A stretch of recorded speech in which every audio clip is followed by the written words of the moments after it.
എല്ലാ നിലയിലും സമ്പൂർണമായ അനിശ്ചിതാവസ്ഥ സാധാരണക്കാരിലേക്ക് ഒരു വശത്ത് അടിച്ചേൽപ്പിക്കുമ്പോൾ മറുവശത്ത് യഥേഷ്ടം CPM നേതാക്കന്മാർക്ക് എല്ലാ തോന്നിവാസം ചെയ്യാനുള്ള സാഹചര്യം സർക്കാർ സൃഷ്ടിക്കുന്നു എന്നതിന്റെ ഉദാഹരണമാണ് പരുന്തുംപാറയിലെ ഭൂമി കയ്യേറ്റവും തുടർ നടപടികളിലെ അനിശ്ചിതാവസ്ഥയുമെന്ന് ഡീൻ കുര്യാക്കോസ് MP പറഞ്ഞു.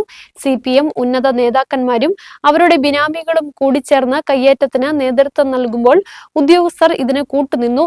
പ്രകൃതി വിഭവങ്ങൾ കൊള്ളയടിച്ച് എല്ലാ അർത്ഥത്തിലും ജില്ലയ്ക്ക് എതിരായി യുദ്ധപ്രഖ്യാപനം നടത്തുന്ന CPM-നെ ഒറ്റപ്പെടുത്തുന്നതിനായി ശക്തമായ പ്രതിഷേധ പരിപാടികൾക്ക് നേതൃത്വം നൽകുമെന്നും MP പറഞ്ഞു. ഭരണത്തിന്റെ തണലിൽ മാഫിയ സംഘമായി ജില്ലയിലെ CPM നേതാക്കന്മാർ ഓരോ തരത്തിൽ പ്രവർത്തിച്ചുകൊണ്ടിരിക്കുന്നു എന്നുള്ളതിന്റെ മറ്റൊരു തെളിവാണ് പരുന്തുംപാറയിലെ ഭൂമി കയ്യേറ്റം.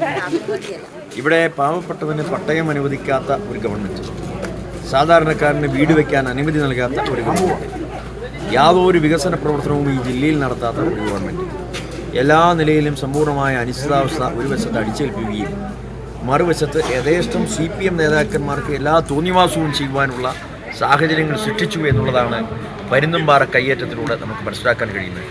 500-ലധികം ഏക്കർ ഭൂമി അവിടെ അന്യാധീനപ്പെട്ടു പോയിരിക്കുന്നു എന്നുള്ളതാണ് ഇപ്പോൾ നമുക്ക് വെളിച്ചത്ത് വരുന്ന കാര്യം.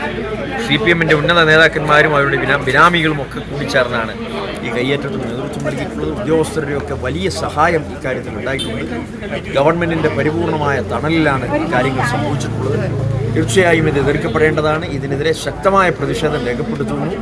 ഇവിടെ കഴിഞ്ഞ ദിവസം യൂത്ത് കോൺഗ്രസ് ഉൾപ്പെടെ പ്രതിഷേധവുമായി മുന്നോട്ട് പോയിട്ടുണ്ട്. ഐക്യജനാധിപത്യ മുന്നണിയും ഇന്ത്യൻ നാഷണൽ കോൺഗ്രസ് പ്രസ്ഥാനവുമെല്ലാം ഒറ്റക്കെട്ടായി ഈ കാര്യത്തിൽ ഈ ഭൂമി കയ്യേറ്റത്തിനെതിരെ സാധാരണക്കാരെ അവരുടെ അവകാശങ്ങൾ നിഷേധിക്കുകയും എന്നാൽ ഈ മാഫിയ സംഘങ്ങൾക്ക് എല്ലാ തരത്തിലുമുള്ള സാഹചര്യങ്ങൾ സൃഷ്ടിക്കുകയും ചെയ്യുന്ന ഈ ഇരട്ട നീതി, അതിലുപരിയായി നാടിനെ കൊള്ളയടിക്കുന്ന പ്രകൃതി വിഭവങ്ങൾ കൊള്ളയടിച്ചുകൊണ്ട് എല്ലാ അർത്ഥത്തിലും ഈ ജില്ലയ്ക്കെതിരെ, ഈ നാടിനെതിരെ വലിയ തോതിലുള്ള യുദ്ധപ്രഖ്യാപനം നടത്തിയിരിക്കുന്ന CPM-നെ ഒറ്റപ്പെടുത്തുന്നതിന് വേണ്ടി, മാഫിയ സംഘത്തെ തുരത്തുന്നതിന് വേണ്ടിയിട്ടുള്ള ശക്തമായ പ്രതിഷേധങ്ങൾക്ക് പാർട്ടിയും മുന്നണിയും നേതൃത്വം കൊടുക്കുന്നു.